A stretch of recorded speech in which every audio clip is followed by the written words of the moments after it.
Hello! కానమూకు కథావచనం మోహనవచనం పరిజ్ఞాన హితభాండం. శ్రోతలకు ఆహ్వానం, నమస్కారం. చదవదగునెవరు రాసిన తదుపరి చదివిన వెంటనే మరువక పలువురికి వినిపింపబూనిన అది ఏ పరిజ్ఞాన హితభాండమౌపో మహిళ మోహనవచనమై విరాజిల్లు. పరిజ్ఞాన హితభాండం లక్ష్యం ప్రతివారీ సమాచార హక్కు. ఆస్ఫూర్తితోనే ఇప్పుడు ఈనాడు సమాచార సౌజన్యంగా అమెరికా కెనడా సరిహద్దు మంచు కురిసిన రాత్రి మరణ మృదంగం అనేటువంటి అంశాన్ని ఇప్పుడు మీ కానమూకు కథావచన శ్రోతలకు మీ కానమూకు స్వరంలో వినిపిస్తాను, వినండి. అమెరికా కెనడా సరిహద్దు మంచు కురిసిన రాత్రి మరణ మృదంగం ఈనాడు సమాచార సౌజన్యంతో. ఇక వినండి. మంచు కురిసిన రాత్రి మరణ మృదంగం. అమెరికా కెనడా సరిహద్దుల్లో భారతీయ కుటుంబం విషాద గాథ. 2 ఏళ్ల కిందటి ఘటనపై రేపటి నుంచి విచారణ ప్రారంభం. అది మంచు కురిసిన కాళరాత్రి. రక్తం గడ్డకట్టే ఆ చలిలో కోటి ఆశలతో మాయగాళ్ల మాటలు నమ్మి అమెరికాలో అక్రమంగా ప్రవేశించాలనుకున్న ఓ గుజరాతీ కుటుంబం సజీవ సమాధి అయ్యింది. అమెరికా కెనడా సరిహద్దుల్లో 2022 జనవరిలో చోటు చేసుకున్న ఈ ఘటనలో నిందితులైన 2 మానవ అక్రమ రవాణా స్మగ్లర్లపై సోమవారం నుంచి విచారణ జరగనుంది. కెనడా నుంచి అమెరికాలోకి ప్రవేశించాలనుకున్న జగదీష్ పటేల్, అతడి భార్య, 2 పిల్లలు -36 డిగ్రీల ఉష్ణోగ్రత కారణంగా ఏర్పడిన మంచులో కూరుకుపోయి మరణించటం అప్పట్లో తీవ్ర విషాదాన్ని నింపింది. అమెరికా సరిహద్దుల్లో తమ కోసం వేచి చూస్తున్న వ్యాన్ డ్రైవర్ కోసం వారు చిమ్మ చీకట్లో విపరీతమైన మంచులో రావడం, రాత్రంతా ప్రయాణించాల్సి వచ్చింది. ఇదే వారి పాలిట శాపమైంది, ప్రాణాలు తీసింది. అయితే ఇటువంటి ఘటనలు ఈ ప్రాంతంలో సాధారణంగా జరిగేవేనని, చాలామంది ఇలా మరణిస్తుంటారని అధికారులు చెబుతున్నారు. సోమవారం నుంచి కెనడాలో విచారణ ప్రారంభం కానున్న ఈ కేసులో నిందితులుగా కెనడాకు చెందిన Harsha Kumar Patel alias dirty Harry, ఆయన వయసు 29 సంవత్సరాలు. అమెరికాకు చెందిన స్టీవ్ షాండ్, అతని వయసు 50 సంవత్సరాలు ఉన్నారు. వారిపై మానవ అక్రమ రవాణా అభియోగాలను పోలీసులు మోపారు.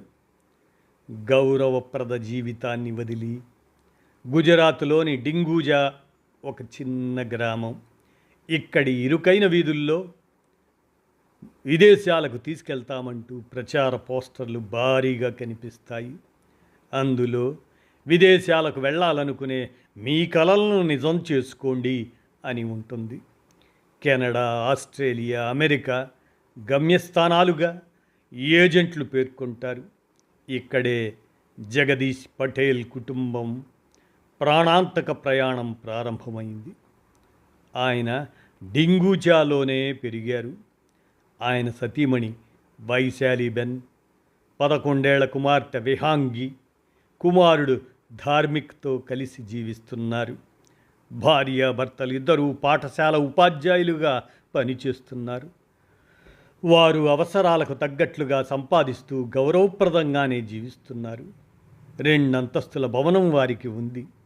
మరీ అంత లగ్జరీ జీవితం కాకపోయినా ఏ లోటు లేకుండా కాలం వెళ్ళదీస్తున్నారు. కానీ అమెరికా వెళ్ళాలన్న ఆశ వారిలో పుట్టింది. దీంతో ఏజెంట్లను సంప్రదించారు.